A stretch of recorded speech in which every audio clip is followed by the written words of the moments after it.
ମୁଁ ଜନ୍ମ କରିନଥିବା ମଣିଷ ଗୁଡ଼ା ଯେଉଁମାନେ ମୋତେ ମା ବୋଲି ମାନନ୍ତି, ଯେଉଁମାନେ ଭଉଣୀ ବୋଲି ମାନନ୍ତି, ସେମାନେ ମୋ ଜନ୍ମଦିନରେ ମୋତେ ଭଲ ପାଇକି ତାଙ୍କ ଦେହର ରକ୍ତ ବାହାର କରିକି ଦେଉଛନ୍ତି ଲୋକଙ୍କ ସେବା ପାଇଁ।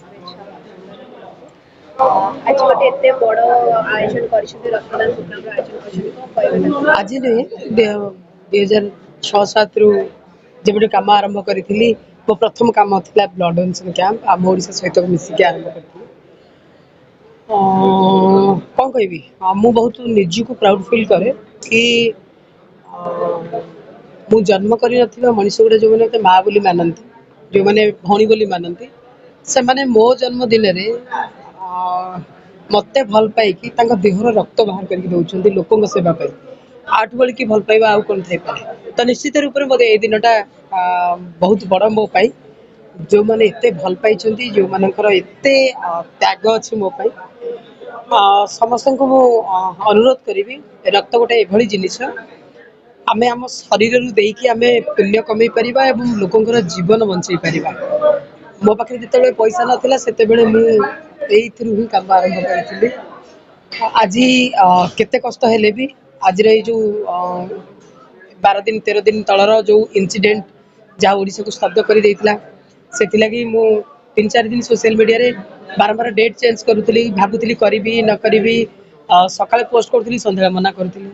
କିନ୍ତୁ କାଲି ସନ୍ଧ୍ୟାରେ ଯୋଉ ଜିନିଷଟି ହେଲା, ମୁଁ ଧନ୍ୟବାଦ ଏବଂ କୃତଜ୍ଞତା ଜ୍ଞାପନ କରିବି ମାନ୍ୟବର ମୁଖ୍ୟମନ୍ତ୍ରୀଙ୍କୁ, ପୁରା ସରକାରକୁ ଏବଂ ପୋଲିସ ଡିଜି ଏବଂ ଏସପି ପୁରୀ, ଆଇଆଇସି ପିପିଲି, ଯେଉଁମାନେ ରାତି ଦିନ ଏକାଠି କରିଦେଇଥିଲେ।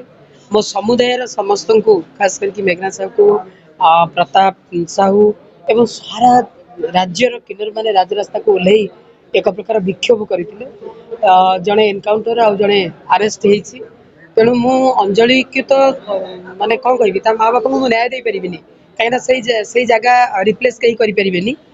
କିନ୍ତୁ ଭଗବାନ ତାକୁ ନ୍ୟାୟ ଦେଇଛନ୍ତି, ଝିଅମାନେ ତାକୁ ଏଭଳି କରିଛନ୍ତି।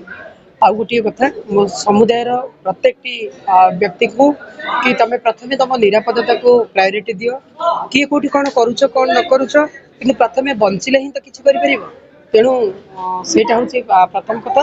ଏବଂ ରାଜ୍ୟବାସୀଙ୍କୁ ମଧ୍ୟ କହିବି, ଆମେ ବି ଆପଣଙ୍କ ପିଲା ଭଳି, ଦୟା କରିକି ଆପଣ ଆମକୁ ବୁଝିବାକୁ ଚେଷ୍ଟା ଯୋଉଠି ଜନ୍ମଦିନକୁ ସମସ୍ତେ ପାର୍ଟି ଫାର୍ଟି କରିକି ସେଲିବ୍ରେଟ କରନ୍ତି, ସେଠି ଆପଣ ରକ୍ତଦାନ ଭଳିଆ ଗୋଟେ ବୃହତ ମୂଲ୍ୟ କାମ କରୁଛନ୍ତି। ନା, ଆମର ବି ରକ୍ତଦାନ କାର୍ଯ୍ୟକ୍ରମ ହୁଏ। ଆମର ବ୍ଲାଙ୍କେଟ ଡିଷ୍ଟ୍ରିବ୍ୟୁସନ ହୁଏ।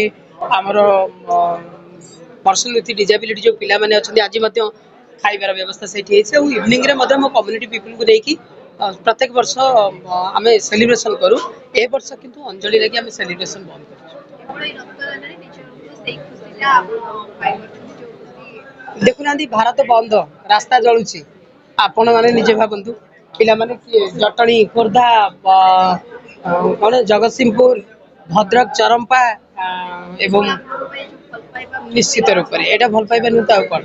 ନିଶ୍ଚିତ ରୂପରେ, ଆଉ ସବୁଠୁ ଇଣ୍ଟରେଷ୍ଟିଂ କଥା ହଉଛି, ସୋସିଆଲ ମିଡିଆରେ ଯୋଉ ହେଟର ବି ମୋର ଅଛନ୍ତି, ସେମାନେ ମୋତେ ବ୍ଲଡ ଦେବାକୁ ଆସିଛନ୍ତି।